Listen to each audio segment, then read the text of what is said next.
আসসালামু আলাইকুম।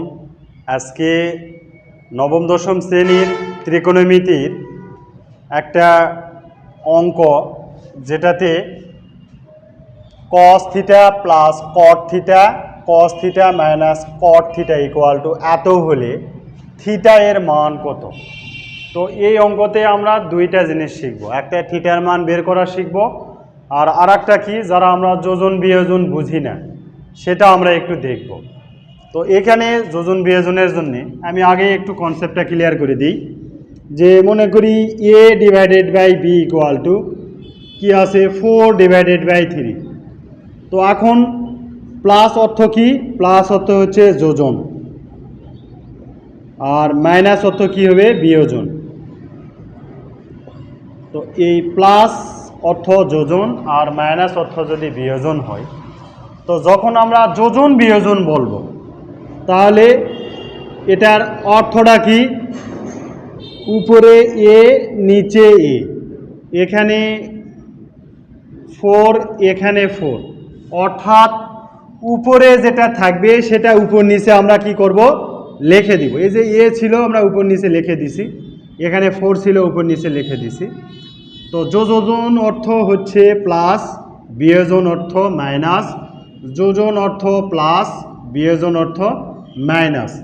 কোনটা বসাবো আমরা, নিচেরটা বসাবো। কোনটা বসাবো, নিচেরটা বসাবো। কি কনসেপ্ট কি ক্লিয়ার হয়েছে? আবারও বলি, যেটা উপরে থাকবে সেটা উপর নিচে কি করব, আমরা লিখে নিব। যোজন করলে যোগ, বিয়োজন করলে বিয়োগ। এখানেও এ পাশেও ঠিক একই রকমভাবে। তো আমরা এখন এই অঙ্কতে যাই। তো পুরোটাই উপরের পুরোটাই মিলে আমরা কি ধরবো, এ ধরবো, আর এটা বি ধরবো। এটা পুরোটাই মিলেই এ ধরবো, আর এটাও কি ধরবো, বি ধরবো। তো এখানে প্রথম অঙ্কে এই জাতীয় অঙ্ক যদি থাকে, আমার সঠিক নিয়ম হচ্ছে সহজ যদি আমরা করতে চাই, আগে প্রথমে আমরা কি করব, এখানে যোজন বিয়োজনটা করে নেব। যোজন বিয়োজন করলে আমাদের কি অঙ্ক ছোট হয়ে যাবে, আমরা সহজেই করতে পারবো। তো দেখা যাক এখানে। তো এখানে কি বলেছিলাম আমি, উপরে যেটা আছে সেটাই আমরা কি করব, উপর আর নিচে কি করব, লিখে দিব। তাহলে উপরে যেটা আছে সেটাই আমরা উপর নিচে কি করতেছি, লিখে দিচ্ছি। এরপরে কি বলেছি, যোজন মানে হচ্ছে প্লাস। যোজন অর্থ কি, প্লাস। কোনটা বসবে, নিচেরটা বসবে, cos theta minus cot theta. এখন বিয়োজন, এই নিচেরটা, তার মানে প্লাস আছে কি হয়ে যাবে মাইনাস, মাইনাস আছে কি হয়ে যাবে এখানে প্লাস।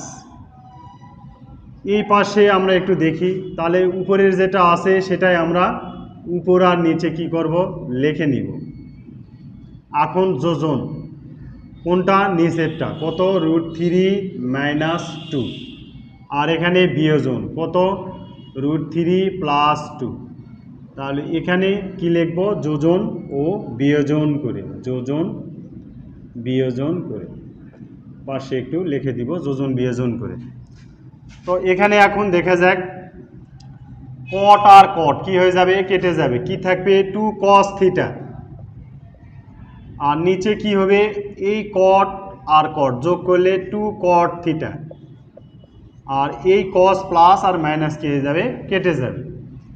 এই পাশে দেখি আমরা, +2 আর -2 কি হয়ে যাবে, কেটে যাবে। তাহলে √3 আর √3 যোগ করলে 2√3। আর এখানে কি আসতেছে, √3, আর এখানে -√3, দুইটা কাটা গেলে কি হবে, 4 হবে। তো 2 যদি আমরা কেটে দিই তাহলে কি থাকতেছে, cos থিটা ডিভাইডেড cotকে যদি আমরা ভাঙাই তাহলে কি থাকবে, cos ডিভাইডেড বাই sin। আর এখানে এটাতে যদি এটাকে আমরা কাটি, কত থাকবে, √3 ডিভাইডেড বাই 2। এখন এইটে যেটা আছে এইটা কি, বড় ডিভাইডেড, এখানে cos থিটা, আমরা এই ভগ্নাংশটাকে যদি উল্টায় দিই তাহলে কি হবে, sin theta divided by cos theta equal কত আসবে, √3 ডিভাইডেড বাই 2।